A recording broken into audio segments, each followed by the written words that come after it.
Canal 19 presenta la entrevista que analiza a profundidad las ofertas electorales y los temas de coyuntura nacional. Pulso Ciudadano comienza en este momento. Para las elecciones presidenciales de 2019, el partido Gana participa con la fórmula conformada por Nayib Bukele y Félix Ulloa. Para esto unió esfuerzos con Cambio Democrático y Nuevas Ideas. El pasado martes 13 nos acompañaron en el estudio representantes de Gana y CD. Veamos sus declaraciones al respecto. ¿Cuál es el rol que va a jugar Cambio Democrático de llegar el señor Bukele a través del partido Gana a la presidencia de la República? Creemos que lo importante no es si a mí me van a dar o a la gente nuestra le van a dar un puesto en el gobierno. Lo importante es lograr que una alternativa que puede significar un cambio positivo para este país y de fondo se pueda concretar y tenga la oportunidad de hacerlo. Por supuesto que de alguna manera creo vamos a ser tomados en cuenta. Como un acto de madurez ante lo que el país pide, nosotros cedimos nuestros colores, pero buscamos un color que nos identifique y abra las puertas para los apoyos que necesitamos de los salvadoreños para poder ganar las elecciones. Yo creo que las alianzas en el 21 para nosotros tienen que tener un objetivo, que es dotar al gobierno que va a salir electo en primera vuelta hoy en el 2019 de una correlación legislativa. Ese es el punto de fondo. ¿Confías en el Tribunal Supremo Electoral, Juan José Martel y Cambio Democrático? Déjame que me persine 3 veces, así como un video que vi, un meme que vi en las redes sociales y que me echa agua bendita. No, mira, yo creo que sí hay un problema serio y grave con el Tribunal Supremo Electoral. En el tribunal hay correlación política, partidaria. Ahí hay un señor que es del FMLN, hay un señor que es de Arena, hay una señora que es del PCN, hay una señora que es de Democracia Salvadoreña y hay un magistrado nada más que uno puede decir que tiene un poco de independencia, que tiene independencia de... Yo esperaría que la victoria sea tan grande que no pueda dar cabida ni duda a una victoria que vamos a tener, primero Dios, de la Gran Alianza el próximo 3 de febrero. Ellos lo que están haciendo es una mezcla perversa de voto con marca. Entonces significa que si un partido político en una elección de diputados la gente le marcó 9 candidatos, tiene 9 votos. No, que el voto es uno. Solo voto. Y es el que se refleja en la primera hoja. En las otras ahí van a aparecer todas las marcas. Igual ellos debieron de haber hecho eso. Eso es la forma correcta y legal de hacer al Tribunal Supremo Electoral. Esa acta debería ser más simple. Un voto por el PCN o un voto por Arena o por el otro. Es un voto directo para la coalición. Sabemos que esa acta, como decía Juan José, es bien fácil cambiarla, pero no lo van a hacer. El análisis de estas elecciones a continuación en Pulso Ciudadano con Julio Valdivieso.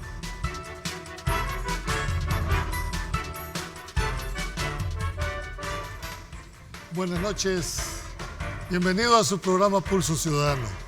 Como vimos en la nota anterior, hoy analizaremos las alianzas que los partidos Gana, CD y Nuevas Ideas han realizado para apoyar la fórmula presidencial.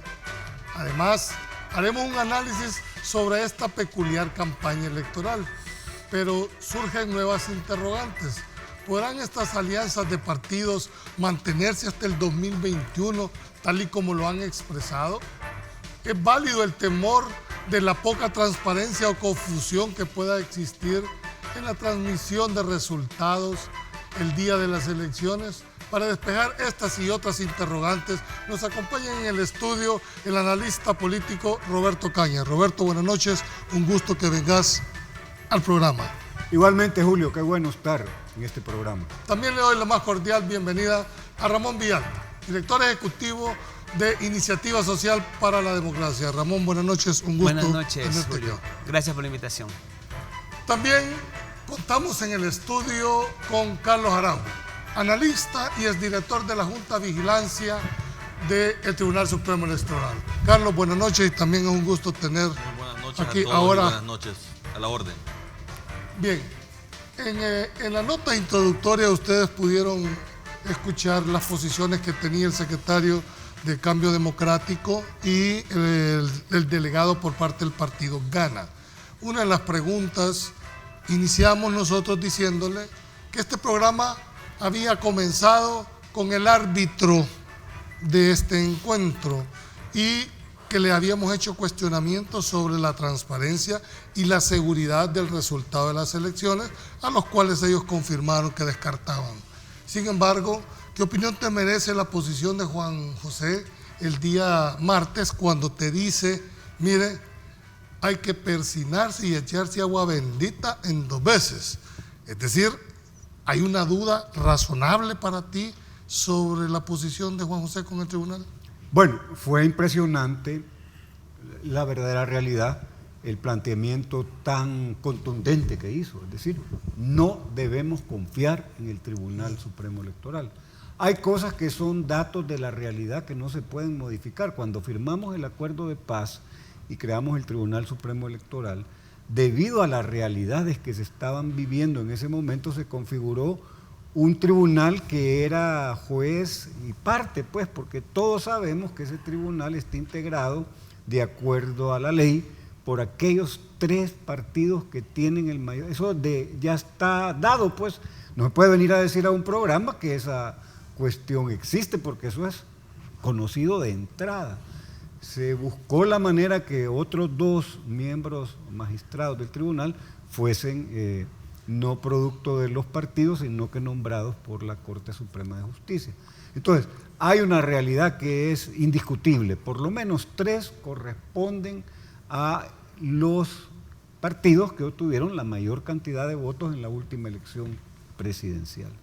Ahora bien, cuando ya avanza en el planteamiento y dice, bueno, no podemos confiar porque no sabemos cómo va a estar integrada la composición de aquellos miembros del personal que no es permanente, que se ocupan de la parte administrativa del proceso electoral. Y la otra ya depende de ellos también, si logran articular una defensa del voto lo suficientemente consistente, que no me impresionó mucho que prácticamente el asidero de la posibilidad de un triunfo electoral estaba en un solo elemento, una votación arrolladora. Es decir, es bastante más que eso lo que se necesita para ganar, pero impresionante porque es un reconocimiento implícito de que no van a tener la capacidad de articular un ejército de defensa del voto que les asegure que puedan hacerlo, ¿no?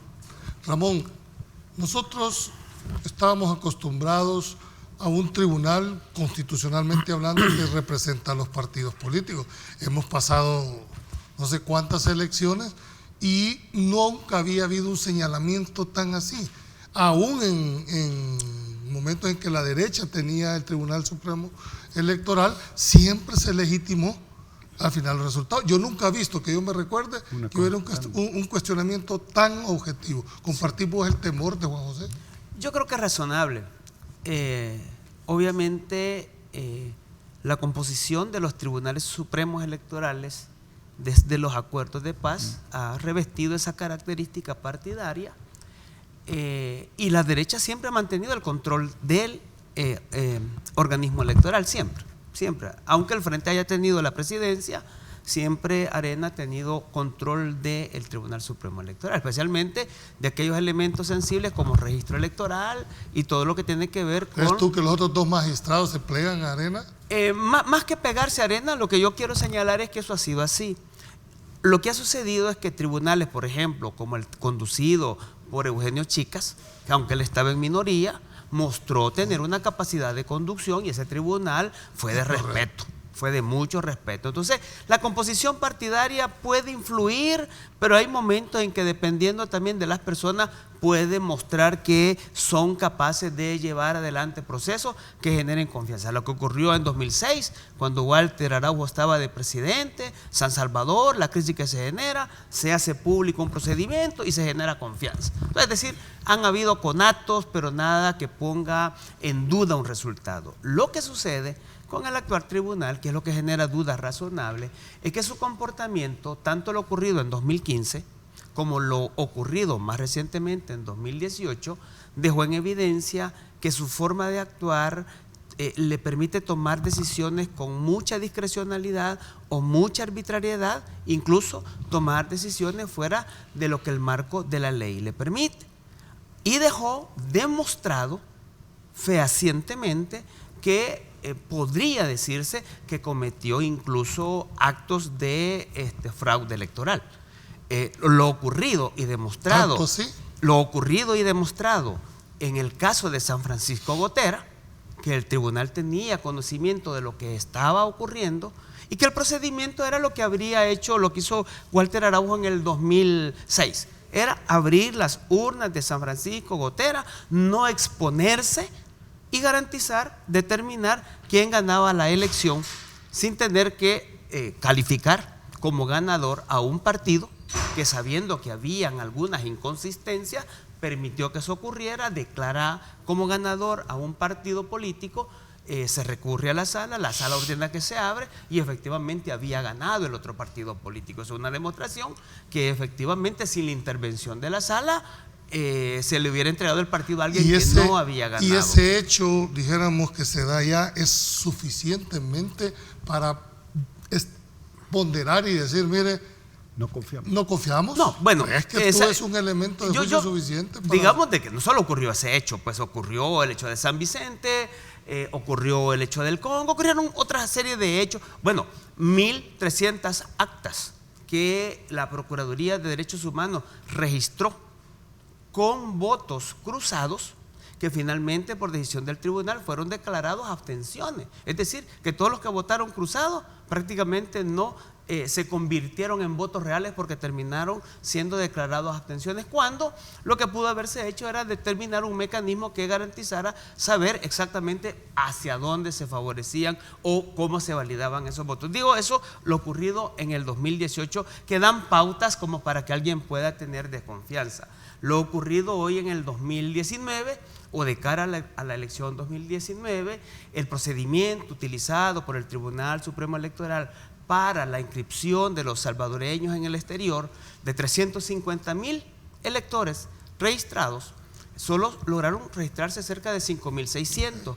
Y esto tuvo que ver con... Entonces, para ti es una duda razonable. Entonces, estoy poniendo ejemplos que generan la duda razonable. Pero para mí tu opinión es sumamente importante. Sí, claro. Estos hechos que se han dado, ¿te generan a ti confianza o desconfianza del Tribunal Supremo? Bueno, nosotros como organizaciones de sociedad civil que estamos observando el proceso, en primer lugar tenemos que tener la tranquilidad de que el tribunal tiene que cumplir con su responsabilidad de ley y hay que darle la confianza. ¿Sí? Pero es que y hay que darle la confianza. Solo intervengo para reforzar esa idea de Ramón. Una cosa es venir a decir aquí que desconfían, que hay que desconfiar, y otra cosa, nadie está planteando que no hay necesidad de hacer los señalamientos de todos los casos. Pero es que una cosa es señalar deficiencias administrativas que pueda tener cualquier institución y otra cosa es hacer ver eso como que es un fraude o una mala intención para mover un resultado tenemos electoral. Que ir a un corte, ya calentó. Cuando regresemos quiero terminar no nos cambie, ya regresamos en Pulso Ciudadano.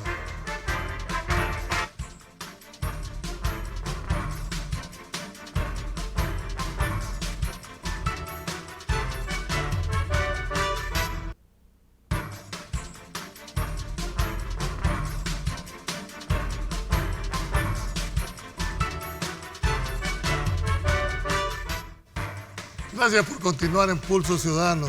Creo que si el televidente se supiera lo que pasa en los cortes, fuera quizás sido mejor las entrevistas. Bien, nos habíamos quedado, Roberto, quisiera darte el tiempo prudencial para que termine la idea y después que entre el señor Araujo a complementarla. Sí, muy rápidamente, o sea, estamos generando opinión y más para un secretario general. Uno puede entender la complicación que tiene Juan José por el hecho de la cancelación de su partido. Es real que hay una arbitrariedad ahí, que había una serie de elementos que fueron inaceptables. Está también muy claro la dificultad que tuvo Nuevas Ideas para ser finalmente legalmente aceptado como partido, pero había otra manera de decirlo, porque el planteamiento fue tajante. Desconfiamos, hay que desconfiar en el tribunal, entonces no hay nada que hacer. Pero otra manera que se hubiera planteado es: esperamos que a pesar de la cancelación de Cambio Democrático, a pesar de todas las cuestiones que no han estado apegadas a derecho, que no deberían de haber sido así, confiamos en que ustedes van a jugar su papel apegados a derecho y la población va a estar a la expectativa de que cumplan la labor como debe de ser. Es distinto. Carlos, ¿has visto claramente las posiciones? ¿Es un error administrativo, como tú lo planteaste, o en realidad la percepción es que se está fraguando un fraude? No, o sea, definitivamente eso es lo primero, que tajantemente hay que decirlo. No existen las desconfianzas ni las posibilidades de hacer un fraude desde el Tribunal Supremo Electoral. Y las cosas que se han estado... A pesar de los señalamientos claros que han habido. Por eso, es que yo discrepo con muchas de las posiciones que ha planteado don Roberto y Ramón, porque es que el hecho, por decir, fue una arbitrariedad la cancelación, o sea, esa es una opinión, pero inclusive el CD ha recurrido a la Corte, se fue a la Comisión Interamericana de Derechos Humanos y nadie ha dicho de que fue arbitrario. O sea, que no le guste a alguien en particular un procedimiento de cancelación, esa es otra cosa. Lo que pasa es que, espérame. En el caso, perdón, pero en el caso igual que acaban de decir de Nuevas Ideas, yo te puedo asegurar que el tribunal fue hasta más expedito que con cualquier otro partido para poder inscribir a ese partido. Entonces, ¿qué crees que se debe la percepción entonces? Es que fue una percepción creada por los dueños del partido. O sea, eso es otra cosa totalmente diferente, porque inclusive estuvieron llorando de que no podían iniciar su proceso de inscripción porque el tribunal retrasaba un escrutinio final de las elecciones de 2018 que no tenía nada que ver y fue demostrado al final de cuentas. O sea, que ellos hayan comenzado tarde su procedimiento no tiene nada que ver con lo que reclamaban al final de cuentas. Al final el partido está inscrito, lo que pasa es que no cumplían con los tiempos suficientes para poder hacer primaria y participar en esta elección. Pero sí hay una serie de cosas que han sucedido que se le pueden señalar administrativamente al tribunal, pero eso no demerita en función de que la institucionalidad pueda ser cuestionada. O sea, el Tribunal Supremo Electoral, y yo que he estado casi desde hace 20 años metido en ese tema, te puedo asegurar que no existió una posibilidad de fraude. ¿Confías en el Tribunal Supremo? Yo totalmente, es que podemos cuestionar cosas, de errores, inclusive lo que sucedió en el 2015 con el tema del software del escrutinio preliminar, pero es que eso es un error. Pero eso no es una mala intención ni una confabulación para hacer un fraude. O sea, hay que diferenciar cualquier error administrativo de una institución con aquellas cosas que generen una desconfianza para hablar de fraude. O sea, en este momento el tribunal no ha hecho absolutamente nada que pueda ser cuestionado, inclusive en esa medida, con el famoso tema del acta, por decirte. O sea, ya vamos a entrar a ese punto. Porque yo en quien confío es en la capacidad de los miembros de las juntas receptoras de votos, que puedan ser calificados, que tengan una capacitación.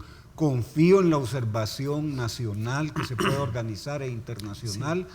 Confío también en la prensa, confío en la misma ciudadanía. Es decir, un proceso muy vigilado. Que sea muy observado, muy vigilado y que ponga en vitrina a los magistrados para que cumplan con lo que tienen que hacer. Pero la responsabilidad administrativa del tribunal de cara a garantizar transparencia y calidad técnica del proceso electoral y del evento electoral es desarrollar todos los procedimientos y todos los instrumentos de manera tal que no genere absolutamente ninguna duda ni ninguna perspicacia de nadie de los contendientes ni nadie de los ciudadanos. Nosotros hemos presentado obviamente un recurso de revisión del acta porque creemos que sí tiende a generar algún tipo de confusión. Solo quiero meter en esta discusión, como tú muy bien lo planteaste, en los casos particulares. Se vio la necesidad de recurrir a una instancia jurisdiccional para lograr un objetivo, Pero en las actuales circunstancias, donde no carecemos, o mejor dicho, no tenemos una sala de lo constitucional que en un momento determinado pudiese, dijéramos, ser la balanza en un proceso electoral, ¿cómo enfrentaríamos este proceso? Pues lo que hay que confiar es que hay un anuncio para el día de mañana que se va a elegir a los magistrados de la sala. Bueno, así nos han dicho, ¿verdad? Bueno, pero eso es lo que se ojalá. espera. Ojalá Tenemos 4 por el bien meses de del estar país, oyendo eso. y que salgamos de esta situación verdaderamente complicada, pues. En la elección anterior fue un mes, aquí no es un mes, sino que van más de 3. Es inaceptable, deberían, por el bien del país, para sacar adelante El Salvador, elegir mañana, y que pudiera contar no solo los candidatos a la presidencia, sino que el país entero con una sala en la que puedan pararse. Entremos de lleno, Ramón. Recursos. También cuestionaron la forma en que la acta fue aprobado por 4 de los 5 magistrados. Tú lo acabas de decir, que como organización ciudadana han interpuesto un recurso, me imagino, ante el mismo tribunal, primero el de revisión y después quizás, porque es el único que cabría, y han hecho ustedes los fundamentos. Pero en realidad, a criterio de ustedes, ¿genera confusión esa acta? Podría generar incluso confusiones al momento de la misma papeleta, ¿no? De alguien puede discutir que marcar 2 banderas es un voto nulo, y ese tipo de cosas podría llegar a darse. Y al momento de registrar, como no hay una casilla que totalice incluso los votos de la coalición, no sé puede si producción generar, tiene ahí para que pudiéramos poner el acta. Sí. Para nosotros lo que recomendábamos... Ahí tenemos... el acta, sí. No hay, decís, una línea que sume donde todo. Sume con una columna que permita sumar la totalidad de los votos de la misma coalición. Obviamente, yo estoy claro, hemos revisado bien el acta y hay elementos de cómo poder verificar que la totalidad de votantes, de votos, no vaya a ser mayor que los votantes, ¿verdad? Que las papeletas escrutadas y todo. Pero además, yo creo de que de todas maneras aquí van a ver, nosotros estamos organizando en conjunto con Auprides, con la Universidad del Salvador, capacitaciones. Hemos montado ya un consorcio y estamos preparando el conteo rápido de las elecciones mediante una muestra estadística científica, y vamos a preparar bien a nuestros observadores para que ese detalle de la suma garantice verificar que ningún acta está registrando votos con error. Si en la muestra no aparecen actas con errores, donde hay más votos que votantes, lo vamos a detectar y se lo vamos a hacer saber al tribunal, que es lo que corresponde. No te veo convencido, Carlos, de que el acta pueda generar confusión. Es que no me parece razonable. En primer lugar, esto no es algo nuevo. O sea, esa acta, tal y como la estás viendo ahí, se utilizó en el 2015, se utilizó en el 2018 para efectos de diputados, en coaliciones. No, pero no importa. O sea, el tipo de elección no importa. O sea, estamos hablando de un acta y de un procedimiento de escrutinio y de registro de votos. De eso estamos hablando, no es el tipo de elección. Entonces, al final de cuentas, si ese procedimiento ya se utilizó, no ha habido una queja sobre ese procedimiento, no ha habido una manipulación de datos sobre ese procedimiento. Entonces, al final de cuentas, es importante escuchar lo que dijeron los magistrados. 4 magistrados de 5 aprobaron eso. Primero, eso es un aspecto administrativo, ni siquiera es jurisdiccional. Vean. Tiene que consultarse inclusive con los partidos políticos para que den opinión, pero uno de los magistrados, que fue el único que Juan José Martel salvó en su crítica a todos los magistrados, Miguel Ángel Cardosa, explicó sobre esa acta, y claramente él dijo por qué se hizo de esa forma. O sea, tiene una respuesta totalmente legal.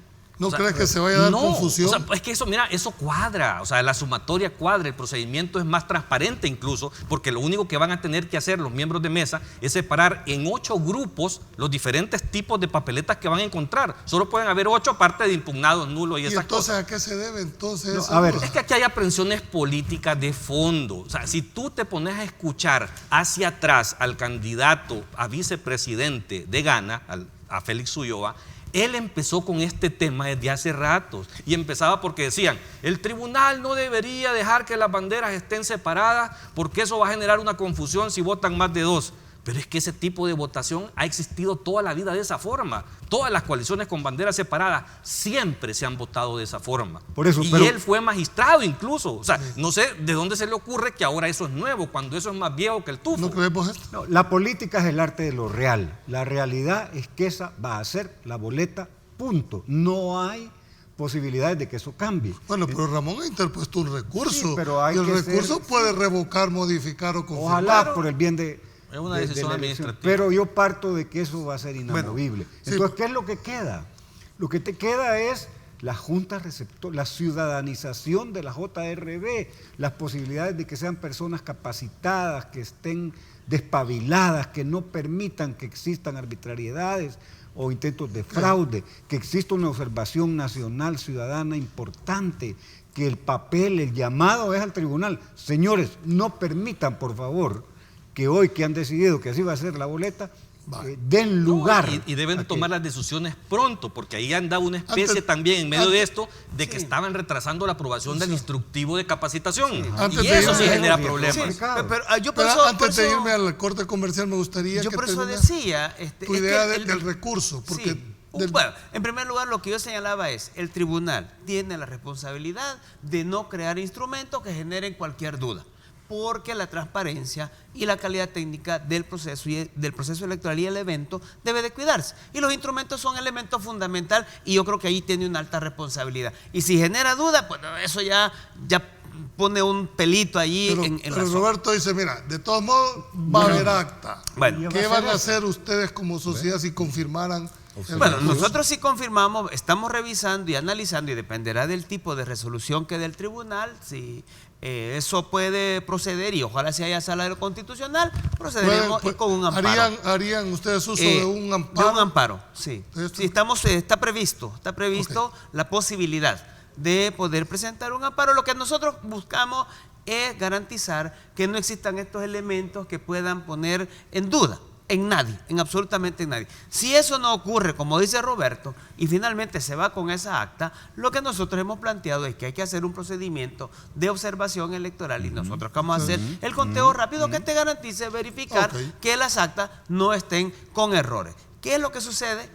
En el 2018 hicimos una muestra posterior a la publicación y de todo lo que publicó el tribunal, una muestra pequeña pero representativa, 50% de lo publicado, el script no fue el problema, 50% de lo publicado tenía errores entre lo que se publicaba y lo que contenía el acta, pero eso es Perfecto. verificable en la medida que el tribunal publica el dato Tú y puedes- publica el acta. Bien, tenemos que ir a un corte comercial. Cuando regresemos, la tercera parte del programa, nos vamos a dedicar al tema de las encuestas para ver cuál es la opinión que le merecen nuestros invitados esta noche. No nos cambie, ya regresamos. Bueno, para comenzar, creo que deberían de preocuparse más por el bienestar de la población, por los estudios de los jóvenes, sobre todo enfocarse en la juventud porque es el futuro del país. Velar por la salud del pueblo, por la economía, brindar trabajo. Tiene que seguir apostando por la educación de la juventud, ¿verdad? Como primer punto. Segundo punto, seguir invirtiendo en la creación de nuevos empleos, ¿verdad? Ya que existen nuevos empleos, pero se ha quedado solo para la juventud, pero hay personas que ya pasaron la etapa de juventud y están sin empleo, ¿verdad? No solo enfocarse a la juventud, o sea, llevarlo a la par.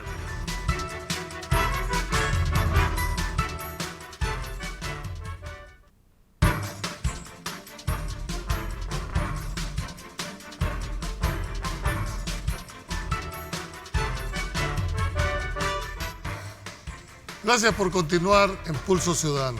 En esta etapa, antes de entrar al tema de las encuestas, que es un poco más difíciles, dijéramos, de digerir, quisiera ponerte en la mesa para cerrar el último tema. Es el hecho de que se dice que para ganar una elección se necesitan 4 elementos. Buen partido, un buen candidato, recursos y estar ojo al Cristo el día de la elección. La defensa del voto. La defensa del voto. Yo sé que Carlos tiene una tesis que eso ya pasa a un segundo plano. Dice, mire, se ha evolucionado. creo que la práctica sigue siendo que hay que defenderlo. ¿Por qué razón? Porque el día de las elecciones, las actas que se realizan al final del escrutinio son las que se terminan viniendo. ¿Tú crees que pueda perderse una elección el día de esta sobre la mesa? Se puede, o sea, ¿de qué depende que lo que se gane en la urna? A pesar de todos los instrumentos que No, por eso, justamente. O sea, lo que se gane en la urna se mantiene en la mesa si se tiene una JRB que sea, bueno, en el FMLN, ¿cómo se llama? Se llama EPEL, Ejército Político Electoral. Entonces, ¿de qué estamos hablando? De un contingente de personas disciplinadas con experiencia que va a dar la batalla defendiendo ese voto. Y no solo defendiendo, si les permitís, también pueden hacer otras cosas. Pero ahí depende quién se deja. Porque eso está abierto a esas posibilidades. Y eso es lo que hay que evitar. Ese es mi tema. Entonces, yo diría que son más de 4, Julio, factores que posibilitan la ecuación de la victoria. En primer lugar, las elecciones se ganan en tierra. En la medida que tengas un trabajo territorial fuerte, eso te determina el resultado. Segundo, el dinero. Esta es una empresa que absorbe enormes cantidades de dinero. Ya acaban de darse los primeros reportes y estamos hablando de $3 millones de entrada. De entrada por partido. Pueden ser 6, pueden ser más de 6. Es más. Es más. Es mucho Entonces estamos más hablando trabajo en tierra, dinero. Se necesita lo de las redes sociales, eso tiene un impacto, y además la caja de resonancia, que es que lo que se dice ahí lo comenta con 10 gentes el que lo vio. Está, por supuesto, el candidato. En El Salvador pesa mucho el candidato. El programa es fundamental, pero es menos. Y la defensa del voto, o sea que hay más de 4. Ya vamos a llegar, Carlos. Ramón, quisiera preguntarle en ese mismo orden de ideas. Nadie discute la base territorial que tiene Arena y el FMLN como maquinarias electorales. De hecho, creo que el único partido que tiene en los 262 municipios la estructura territorial es el FMLN. Creo que Arena se acerca mucho, pero no tiene como el FMLN. En este caso, creo que los dos contrincantes que van en contra, dijéramos, de esa posición es el candidato de Vamos y el candidato de Gana, a pesar de que Gana tiene representación en algunos, por lo menos en 8 de los 14 tienen estructura territorial. ¿Crees tú que esa puede ser una desventaja para estos dos candidatos? Bueno, siempre es una desventaja el que no tengas suficiente estructura para poder organizar tu defensa del voto. Es un elemento clave.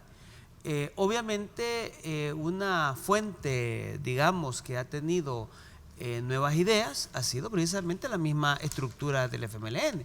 Y hablo no solo de la estructura en términos de personas, sino de la infraestructura, casas, vehículos que han estado normalmente al servicio o en función de la campaña del FMLN, pero desde la etapa de la recolección de la firma, uno veía y me contaban que en muchos municipios las casas que eran utilizadas precisamente para soportar la logística del FMLN estaban siendo utilizadas precisamente para la logística de esa etapa de recolección de firmas.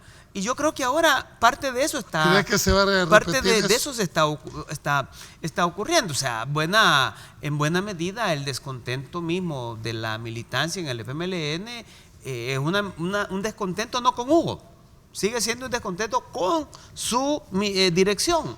Y esa división entre dirección y militancia genera que efectivamente se divida, se separe, incluso en una posible segunda vuelta, gente militante, hueso duro, diría uno, ya está diciendo claramente, no, yo no tengo ninguna duda por quién voy a votar en segunda vuelta, me dé o no la orden la dirección. O sea, hay esa otra realidad también que le es favorable en el caso de... ¿Quiero una opinión tuya? Yo creo que sí. Creo que sí, pero en el caso de Vamos, sí, ahí sí está más complicado. Vamos, sí, yo creo que la tiene muy cuesta arriba.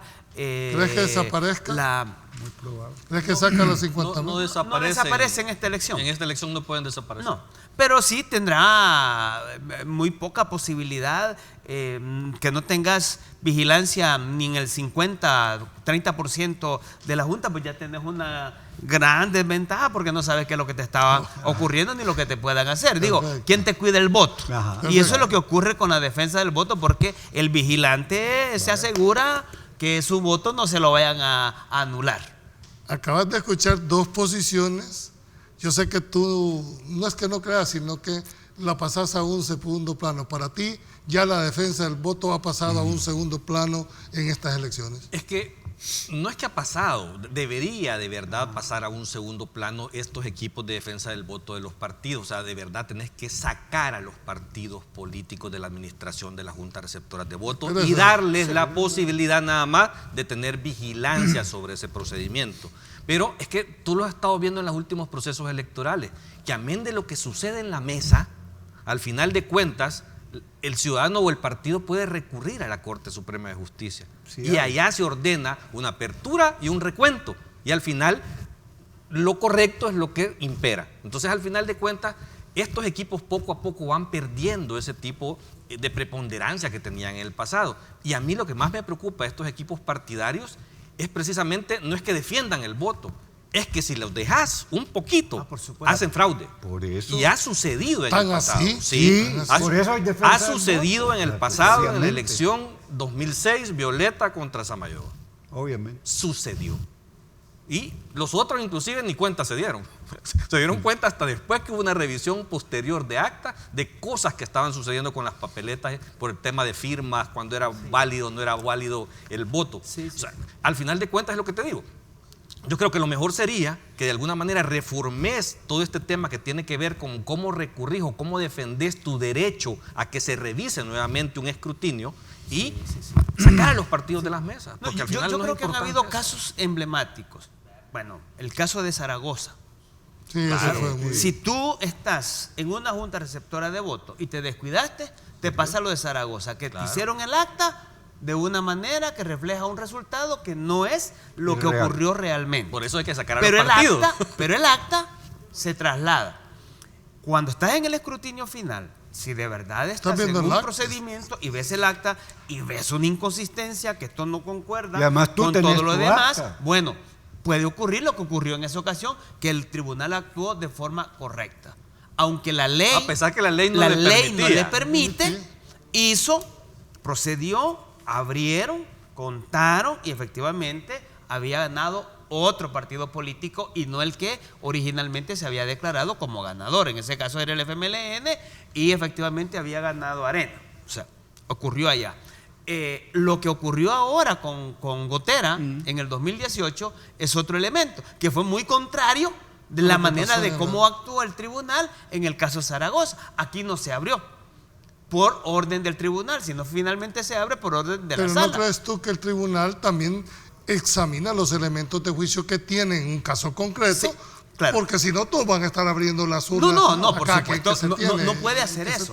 Pero lo que digo que hay casos en los que el tribunal tiene que intervenir. Lo que estamos diciendo es que eso te puede ocurrir en la mesa al momento que se elabora el acta, como puede ocurrir en la mesa del escrutinio final, donde te pueden dejar pasar el acta, o lo que ocurrió en el caso de Gotera, que alguien llegó y registró los datos de un acta que no era la que debía de registrar y estaba dando el triunfo a un partido que no era. En este caso era al contrario, era Arena al que se le daba el gane y finalmente el triunfo era de Gana. Entonces se te puede dar en los distintos niveles. Por eso, ojo, el tema de la observación tiene que ser un proceso que va desde antes de las elecciones para saber esto que está ocurriendo ahora, el día, en todas las etapas de la elección y en el escrutinio final. Principalmente. Porque si tú no estás viendo lo que pasa, pues bueno. También ahí te fui. Entonces, el tema es necesaria la defensa. No, hoy por hoy, mientras no reformes el marco legal,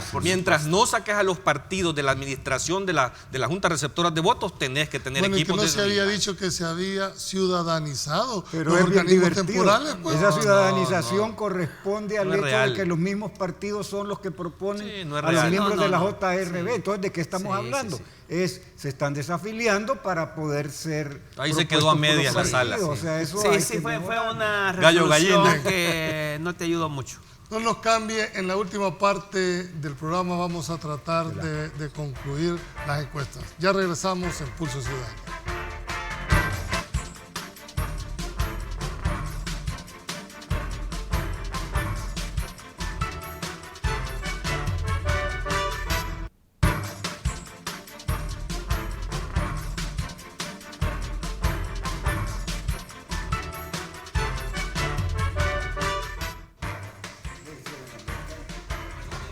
Y después. Bien, estamos en la última parte de la entrevista y como lo habíamos anunciado, tenemos que ver el tema de las encuestas. Sin embargo, quiero adelantar que este día los partidos suscribieron un acuerdo de no agresión, un pacto de no agresión, porque se habían estado viendo ataques permanentes entre unos y otros. Quiero decir si el reflejo de estas encuestas, que en la mayoría de casos reflejan una foto del momento, pero también una tendencia, es parte de estas encuestas de la falta de propuestas o del cansancio que tiene la gente de una forma tradicional de ver las cosas, o están votando por el corazón. Bueno, es una combinatoria de todos esos aspectos y más, pero si hablamos específicamente del acuerdo que se firmó en la mañana, es contrastante porque en la tarde había una actividad en la universidad y habían en redes sociales fotos en las cuales habían amenazas o insultos para el candidato que iba a asistir a un evento en la universidad. Entonces, ¿de qué estamos hablando? Por un lado, se está firmando en la mañana un pacto y en la tarde vemos que hay agresión, que hay un comportamiento hostil que puede inducir a la violencia, pero centrado en la encuesta. Primero, definir con toda claridad: las encuestas no son palabra de Dios. Es decir, nadie puede asegurar como una verdad completa lo que está en una encuesta. Las tendencias sí hacen sentido.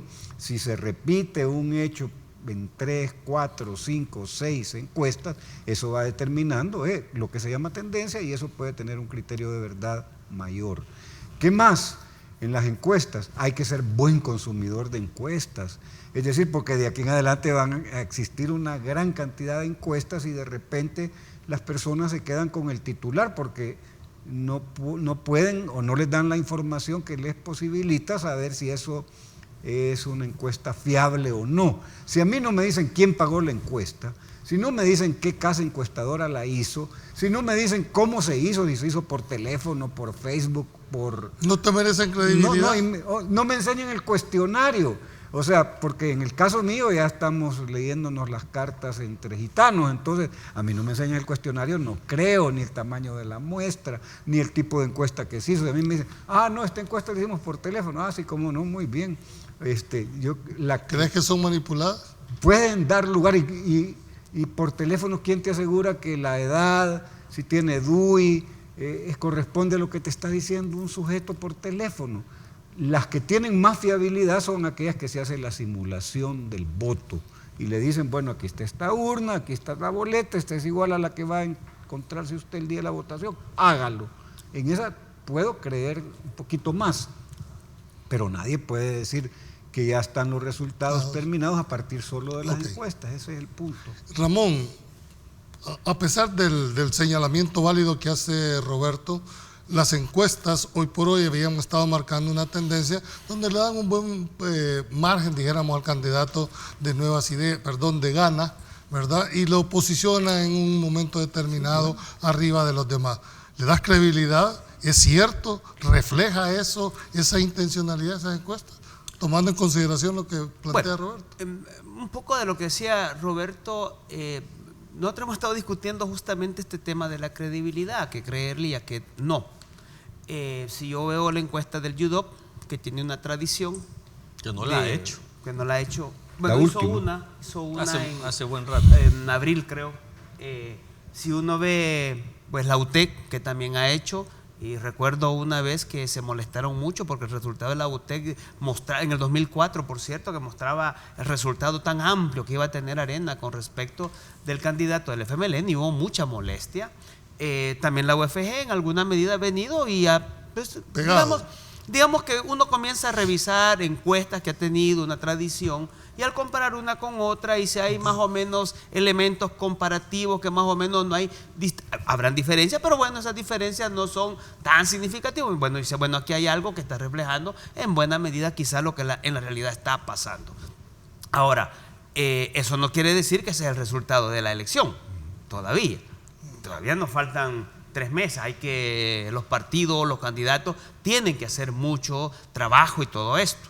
Claro, aquí es donde ella viene cómo es que se pueden cambiar esas voluntades, esas percepciones respecto de con qué candidato yo me siento a gusto. Y aquí es donde viene la importancia de estos pactos de no agresión, porque justamente es contradictorio que yo te esté firmando un pacto de no agresión y tengo al personaje experto en campaña sucia, porque entonces quiere decir que no hay ninguna intención de que la agresión va a disminuir. O la misma dirigencia, en buena medida, llamando a generar toda esa acción que conduce a hechos más violentos. En esta tendencia que refleja ese margen que tiene el candidato actual, ¿le das el...?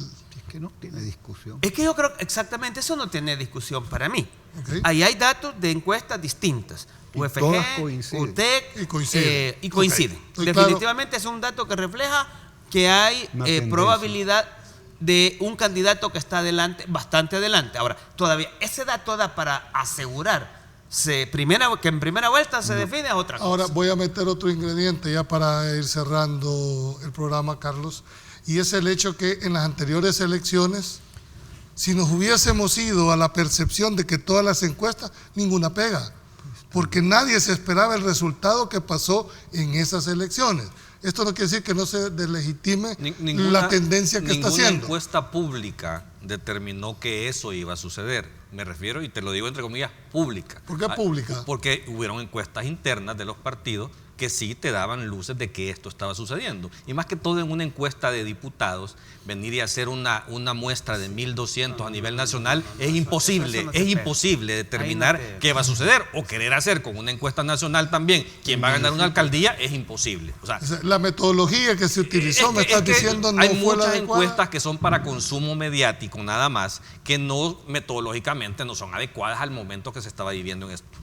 Hoy volvamos a lo que venimos ahora con la presidencial. Tú sabes muy bien que yo me dedico profesionalmente al tema de las encuestas. Yo tengo una empresa que se dedica a eso. Tenemos buenos ratos de estar dándole seguimiento a la presidencial. ¿Ya hiciste alguna ahorita? Sí, no ahorita, pero sí hemos hecho algunas. Y aquí lo que te puedo decir una cosa, es que nuevamente con muchas de las encuestas públicas, no todas, pero muchas de las que has estado viendo, hay un juego de guerra de encuestas. Vea, eso es evidente. O sea, hay una campaña que está queriendo vender esto como que hay una gran diferencia, cuando al final de cuentas te puedo confirmar yo por experiencia propia y por mis números de que esa tendencia no es como la están vendiendo y que cada vez semana a semana se va cerrando.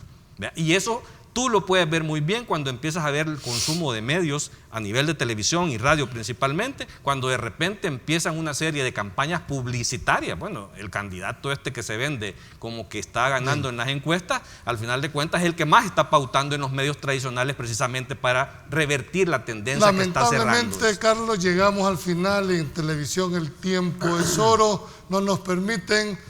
Quiero darle las gracias en nombre del Grupo Megavisión por haber asistido esta noche. Ha sido muy enriquecedora esta noche. El próximo martes ya está confirmada, nos van a acompañar los secretarios generales de la coalición. Esperamos igualmente que el próximo jueves otros analistas estarán discutiendo, analizando las propuestas que estos partidos políticos van a tener en las próximas elecciones. Muchas gracias, pasen buenas noches y nos vemos el próximo martes. Dios los bendiga. Además, por el jornalero, el campesino, no hay quien se preocupe. Siempre trabaje y trabaje y trabaje y no pasan de los $6. Y ustedes saben la canasta básica cómo está. Carísimo, pero carísimo. No alcanzamos a comprarla. ¿Ya? Entonces yo en eso hago énfasis, que los gobernantes y a los que les ayudemos, es de decirles que lo que necesitamos es que haya trabajo para que haya comida. Lo primero que creo que tienen que trabajar es en la seguridad, porque eso es lo más elemental para este país, para que pueda venir inversión extranjera. De lo contrario, difícil que venga inversión extranjera. Segundo, creo que sería ver cómo levantan la economía, tratando la manera de dar fuentes de trabajo. De lo contrario, tampoco no se va a poder solventar los problemas y la crisis que hay aquí en el país.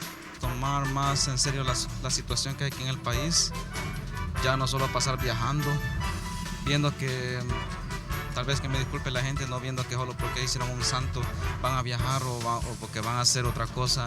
O sea, hay mucha situación que está pasando aquí en el país y sería mejor que se pusieran más en eso, hasta haciendo otras cosas que no tienen, o sea, también no tienen mucha importancia.